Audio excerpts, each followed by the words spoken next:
In 1995, two classmates at Stanford University collaborated to develop a program on the World Wide Web to do what they called backlink analysis. They wanted to know, in the world of web pages, who was linked to whom. Convinced that the pages with the most links from other highly relevant web pages must be the most relevant, they tested their thesis in a project called Backrub, writing a research paper which was titled The Anatomy of a Large-Scale Hypertextual Web Search Engine. Fueled by the rave reviews that Backrub received, these two gentlemen, Larry Page and Sergey Brin, began developing Google. It was very much a shoestring project at the time. Operating out of their dorm rooms, the pair built a server network using cheap, used, and borrowed personal computers. They even maxed their credit cards, buying terabytes, whatever that means, of disks at discount prices. The site was named after a Google, the name of the number one followed by 100 zeros, which was featured in a book called Mathematics and the Imagination. The name represents the immense amount of information that a search engine has to sift through. Now, in 2019, there are approximately 100,003 employees, and the revenues exceed $110 billion a year. But to me, the most compelling part of the story is the evolution of Google's people. The transformations that occur from having maxed out their credit cards to creating a company culture that, in my humble opinion, is the envy of most other organizations worldwide. And in one of my favorite books of all time, called Work Rules, Insights from Google that will transform how you live and how you lead, the author Laszlo Block wrote a gem. Just by looking at the title, note the integration of the words he chose. Transform how you live and how you lead. One life, work, personal, it's all connected. What I loved about this book is the thesis that work does not have to be such a burden, but work is not a place to go in exchange for paying the rent. It can actually improve employees' lives. Who knew? Google, to me, stands on the pillars of three things. Treasure and analyze your best employees. Use non-cash awards to improve employee happiness. And managerial quality is the single biggest determinant to employee retention. In other words, people don't leave their company, they leave their boss. How do we strive to improve not just our lives, but the lives of others? It is hard to relate to a $100 billion company, but not its people. Each has their own story to tell that may inspire us to transform to become the best versions of ourselves. And this doesn't happen by accident. Last week, I talked about the zone of proximal development. You are the average of the 5 people you hang out with. That is the theme of this show, in which we feature individuals who have stood and fallen and stood and zigged and zagged and failed and succeeded, and their stories are not tragedy. Their stories are those of triumph.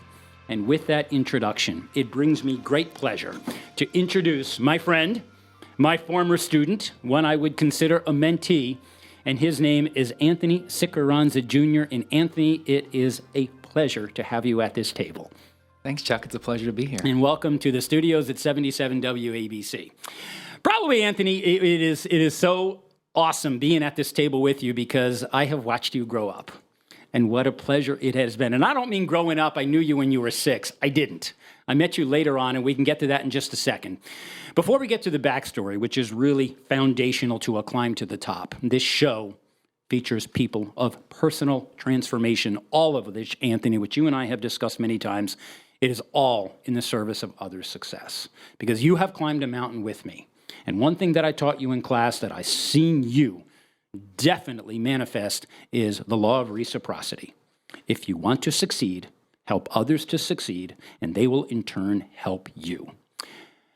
Anthony, you are in this studio in 77 WABC, and you have a white shirt with one word across it that says Google. All right, so tell me, why are you wearing the shirt, and what are you doing these days? Awesome. Yeah, so I'm at Google. I'm a program manager on their performance management design team. And as you mentioned, people are is the central piece of Google. And so a lot of what I do is making sure that we're incenting Googlers to do the right work at the right time and then rewarding them appropriately for that. Cool. And that reward, I take it, I had said before, non-cash, that really sticks out when I read about Google. You reward them in all kinds of ways. Absolutely. All right, cool. And when I heard the words, when I ask you what you're doing now, I didn't hear the word search engine. I didn't hear terabyte. I didn't hear anything technical. I heard people, and I heard transform or help or whatever that is. Yeah. Why do you do what you do? I think most Googlers are working on really impactful things. And I would say most of the company is working to change the world in some way. Right. And it's our job in people operations to help enable that progress. And so even though we're not working on those big shiny things, we're the ones that can help enable the Googlers to do those amazing things. And this is an interesting thing because often we talk about people, many want to change the world, but many don't consider changing themselves. However, it seems to me at Google, and then we'll move on, people work pretty hard to change themselves. Is that a fair, at least my own assessment from looking from the outside in, that seems to be a core value in your organization? How does that work? Yeah, so we really try to match people and their skills with roles that are interesting to them, because we know that most organizations will set goals and you'll have objectives at the beginning of the year. But where most organizations fall flat is that they don't realize that you have to set goals that have meaning to the individual. Interesting. So the importance of work being meaningful. And I know there are a couple projects, many of which I use in my own classes as case studies, called Projects Oxygen and Project Aristotle. They really talk about psychological safety, bringing meaning to the work, and we read about all of that. Is that really true? Do you guys do what you say or what we read about? Absolutely. I mean, no organization's perfect, and we've got some kinks to iron out, but overall, I think Google really strives to make sure that people are working on things that are interesting to them. Yeah, and that matter. And that matter, Right, exactly. Cool. Well, now I know that when you went to Google, it was your first time crossing, or at least going west of the Mississippi, and you got there in a really interesting way. Because when we think about people's own transformations, how they got to the place where they are today, it is often not a straight line. It is often a zigzag. It is stand up, fall down, and I think in your case, you exemplify that, and I've watched you with the courage and the conviction that anytime you hit an obstacle, you somehow were able to face it. So let's go back, Anthony. Your road to Google was probably, at least in my own estimation, somewhat unconventional. You did not, at 17, I'm going to go to this school, and I'm going to get this job, and I'm going to get married when I'm 27, and I'm going to have 2.2 kids. You did something else. So tell us, walk us back here. Anthony, what kind of student were you in school? Yeah, unconventional is a great word. Yeah, we like unconventional. Yeah. In fact, I love unconventional. And I think actually before we get started, can I just add some background to this? Yeah, you bet. You mentioned the rule of reciprocity, and that's something that's really important to me. I think in my career and my life, I've encountered two kinds of people that have come from kind of the bottom and made their way up. There's one person that is kind of scared and worried that folks below them are going to kind of take that role from them, and therefore they try to keep folks down. And on the other side, there are folks that have achieved this goal and then try to bring others with them. And so the purpose of us telling this story, I think, is there are probably a lot of people out there that are in the similar situation that I was in, and I just want to let them know that there's hope, there's a way out. You've got to put yourself in the right situations, work hard, and that's really the purpose. It's not for self-promotion or anything like that. If you're out there and in this position, just know that you can make it out.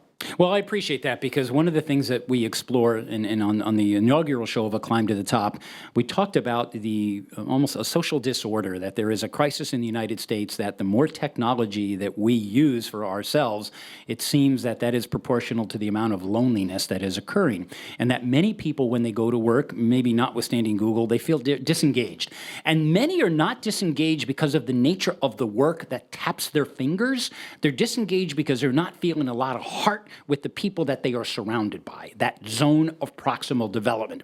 So if we start with the premise that where we engage is the people that are right in front of us, and often our attitude is determined by who is right in front of us because that bounces off each other. These mirror neurons that we have when we are working with someone who is described, in your case in this scenario, not the kick down, kiss up. Right. What you're talking about is leading from the not just front, you could lead from the back, but you are helping to ascend and helping others to climb their mountain because you're not threatened by them. To the contrary, you, as the manager, are there for their success, not the other way around. And I think a lot of the loneliness stems from people that have it backwards because they are threatened by what others may do to take what they have, and they're in the protection mode. And it's difficult to climb a mountain when you're busy being protected. You climb a mountain because you are bold enough to face the next step that you don't know what it's going to be. That was you. That's exactly right. All right. Yeah. So, and I appreciate you putting in context two kinds of people. I couldn't agree more. As you emerged then, when you got out of high school, and I seem to remember it, I really appreciate you sharing, because the first thing that you're telling our listeners, it's okay to not be okay. I know some people look at that as a tragedy. Oh, my God, what am I going to do?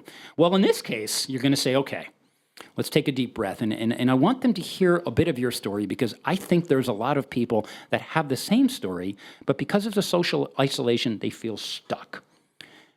You're living proof that you don't have to be, but it starts in the mind. So walk us through. You got out of high school. You just went to college, right? Like everybody else, or not? Yeah, so I did attend the local community college for about a week. Well, that really worked out well. This place, forget about it. I think I'm going to turn right around and go home. That's exactly what happened. It wasn't for you. It just didn't feel right. It didn't feel like I was ready for that. It's interesting. It didn't feel right. Yeah. Yet all of society told you, go in there, get your grades, and that's your path to Google. It didn't feel right. Retrench. Back up. Where'd you go? So from there, it was obviously, my parents weren't happy about it, but from there... Yeah, most parents wouldn't be, but it's okay not to be okay. Yes. You were not okay. Exactly. And so during high school, I had worked part-time. My dad owned a mechanic shop at the time, right. And so I'd worked after school in there, which unfortunately took the place of studying. Right. And so I just went back to that. I said, you know what? This is what I'm good at. Right. You can make a good living doing this, so why not give it a try? So you left the community college and got back in the car and said, I'm going to keep fixing the cars. It was an auto body shop, and you're sitting there working on doing it's great. You know, I know every time my car got hit, I'd appreciate guys that fixed it, but I never got to know them on a personal level, so here you are. And you're fixing the auto body, and then what? That didn't get you to Google. No, certainly not. You know, one of the things about working in some of the blue-collar industries is that you end up hopping around a bit. And so there's an 8-year span where I probably hopped around 4 to 5 different auto body shops. I've done a variety of things. I did construction. I sold beer not too far from here in Hell's Kitchen. So you're now wandering. Yes, exactly. You're exploring, discovering, whatever it is. You're not staying put because it seems not so great in that, but I'll just keep moving on. Maybe something will be better. Yes, and also every job that I had, I always felt like I was thinking outside of my quote unquote job, if you will. Like even at the body shop, I would wonder, why are we treating customers so? And by we, not the folks in the shop. We never got to interact with customers, but like, general. why do we treat customers so poorly? Like things like that. Yeah. There's always like that next step. And we're counting on you to fix the car. Yet you're thinking, why are we treating you poorly? Yeah. And that's interesting, because that is a disconnect from what I expect to just fix my auto body shop. What do I care? And what you observe is, do we need to do that? We need to make them feel like crap? Yeah. And that's what you did. All right, so something's in your head. How long did you wander? Probably close to 8 years. No kidding. Yeah. That I don't remember the timeline. So you had job to job, auto body shop. Google was never in your sights. I think Google didn't exist. You're working on the auto body shop, and you're going from, at least in your mind, you're wandering.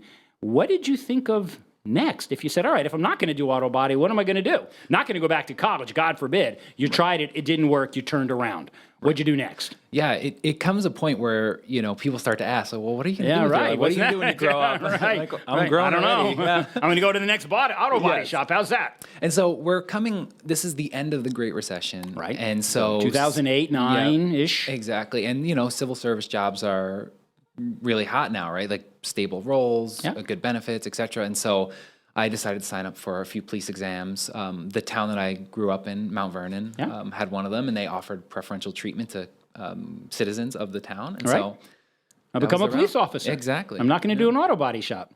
But you didn't become a police officer. What I didn't. happened? I failed the physical You exam. didn't pass it. All right, so here we are. All right, auto body shop. No, I'm not going to do that. So I'll become a policeman. Yeah. I'll work 40 hours a week or whatever it is. It's a stable place. It's a government, and I got a pension. Exactly. But that didn't work out. So falling off the mountain.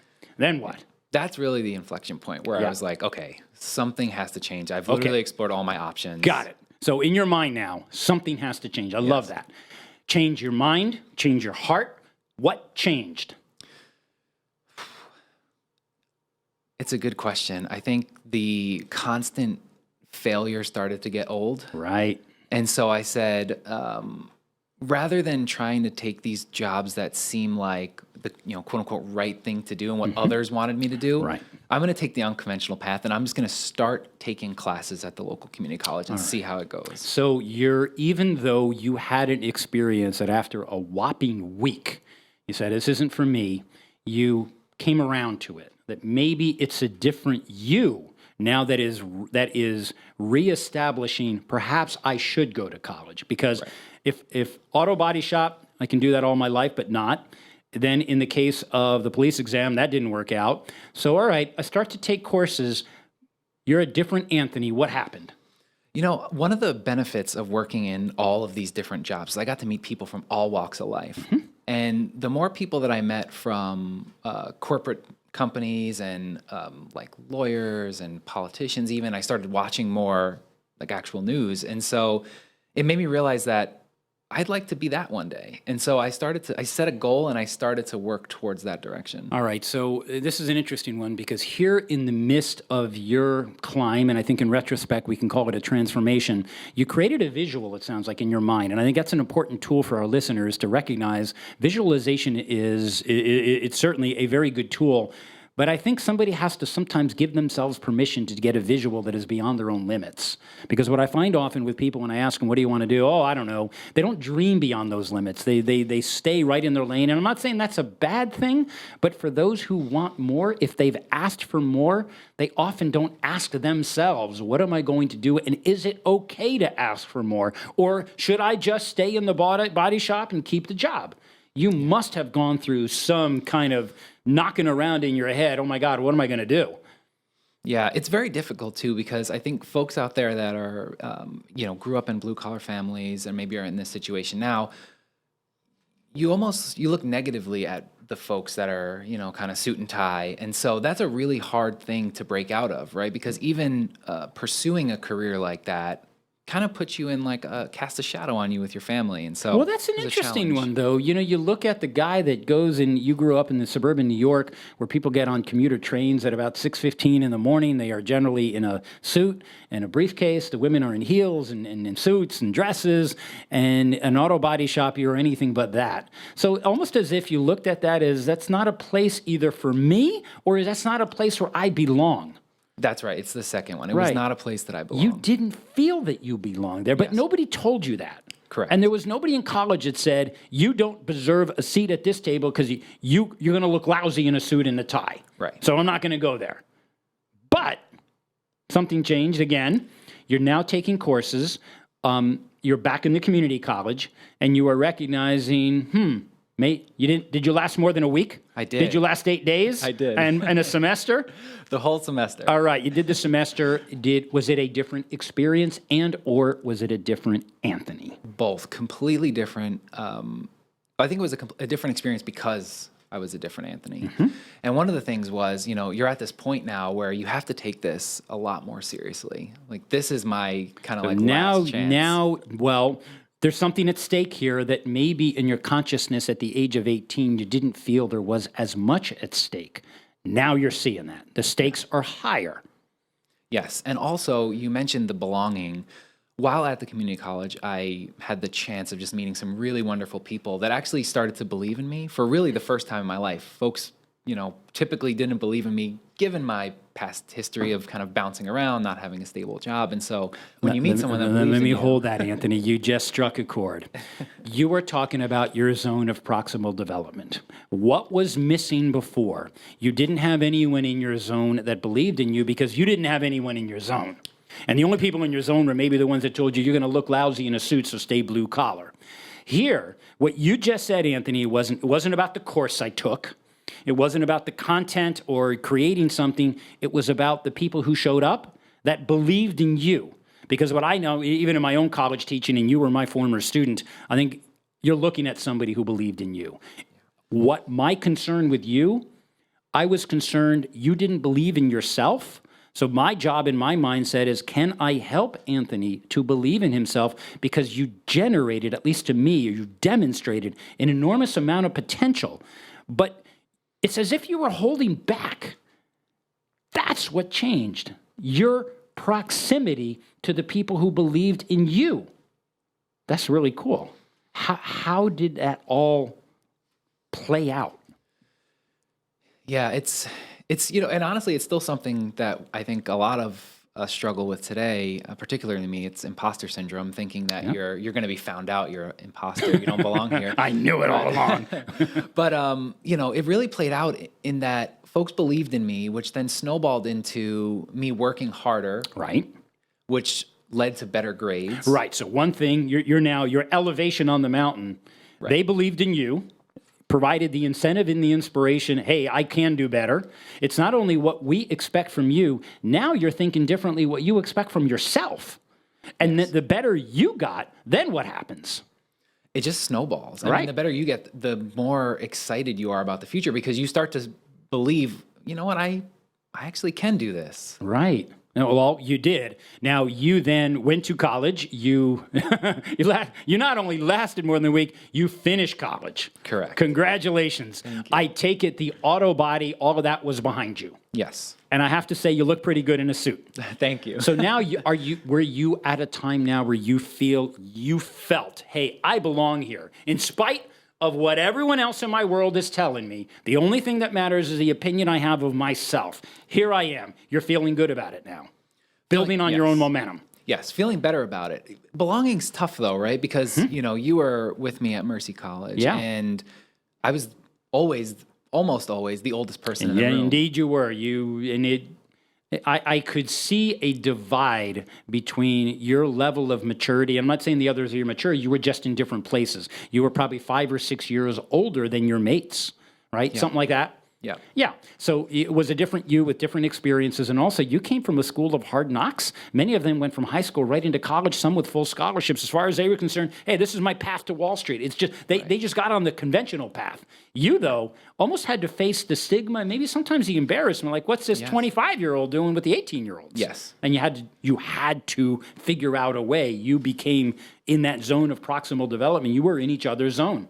And it may have felt very uncomfortable. In fact, I could see that in you sometimes. Yes, it was very uncomfortable. But also, shout out to the folks in that class who were very welcoming and friendly. And I think we have a really good community. But it was more like I was making myself uncomfortable just thinking about the situation. Right. And so after college, though, I think what's really cool, what I know is you decided to join a very big machine. And they sell a lot of soda. You joined Pepsi. You are now in this massive Fortune 50, I don't know, Fortune 10, I don't know what they are anymore, this massive organization. You have now, without a doubt, you're not in the auto body. You're no longer in college. You are working for an organization that is where you have to dress up, so to speak, and you're not there in the auto body suit. And you are now in a very different place you probably never would have expected. What were the skills? I think I know this, but I'd love to hear it from you. You acquired a set of skills along the way that, in my estimation, helped you to transform. Only because I saw where you were and where you became. Give advice to our listeners. The people that are listening are a couple years younger than you. They are emerging in their careers, and they listen to podcasts for self-help and career advice. What did you do, Anthony, and then what do you continue to do now a few years later? What are those skills? Yeah, I think the most important thing is your communication skills and your EQ, because things like learning on the job require good communication. Like, you have to tell someone that you need help or you don't understand something, and do it in a way that is will be helpful to you. The answer will be helpful. Right. So communicate, speak with purpose, listen with intent. Yes. You know, you're able to make that kind of connection where you are moving people. And I know in the corporate environment, many years at Bloomberg and BlackRock, it was about moving people to your cause. And you do it, there's a lot of ways to do it. But if you don't do it, the consequence is lack of promotion or you get stuck. So your communication skills, your emotional intelligence, these are, and they go together. And did you have them when you got to Pepsi, and did you just keep building on it? Yeah, I had a great baseline from mostly thanks to you. You're welcome. And it wasn't me, it was you. And so great baseline, but you have to continually build on that. And that's the key point, is like the other thing that's really important when you go into one of these corporate roles, especially your first one, is you have to continuously keep learning. Right, reinvest in yourself. You're never done. Right, and you were an excellent student, but I'd imagine even now, let's get out of Pepsi for a moment. I know you called me from Pepsi, and you said, oh my God, I've got an interview with a company on the West Coast that's west of the Mississippi, to a place I've never been, to a company called Google. Oh my God, and Anthony, I have to say, you came to me and you called me and I said, well, we need to talk about this. And it says, if you were back to the person, I don't believe I deserve maybe a seat at that table. Walk me through that, because I picked up on that and I said, oh God, you reverted back to your comfort zone. Yeah. Well, to tell me about that. It's hard. I mean, you hear all the stories, right? It's harder to get into Google than it is Harvard. Yeah. I mean, what is a kid that was washing cars 3 summers ago doing with the job at Google? Right. And yet, you got a call or an email, whatever it is, and I know you and I had breakfast the next day, and you were on a plane 5 days later to a place you've never been, and you're now in the Silicon Valley, and you're talking to this company called Google, which sooner or later will have $100 billion in revenue, and that must have been a wonderful part of your transformation, if nothing else, a validation of your skill set. Yeah, absolutely. And how did you feel as you were going through this? You know, just help the mind of the listener in the 1 minute that we have left. Yeah. What do you tell them about auto body shop for 5 years, college dropout, back to college, back to Google? Anthony, this is an inspiring story. Let's leave them with what do you do now so that they may learn from you? Especially for folks who have had many experiences that they think are unrelated to their ultimate end goal. Think about what in those experiences were valuable, and be able to articulate that to your interviewer and explain how these skills will be relevant in the future. Because every job, and even if you're in a job now that you think is not, maybe is a dead-end job, think about what are the skills that you can earn in this job that are going to help you towards your ultimate goal. Every experience is valuable. Right, and that's a good point, because some people, I feel they don't think their skill set is incremental. They think this is suitable for this, and it doesn't transfer to that. It all transfers. It all transfers. Everything goes with you. You carry everything you ever do, every minute, every day. Absolutely.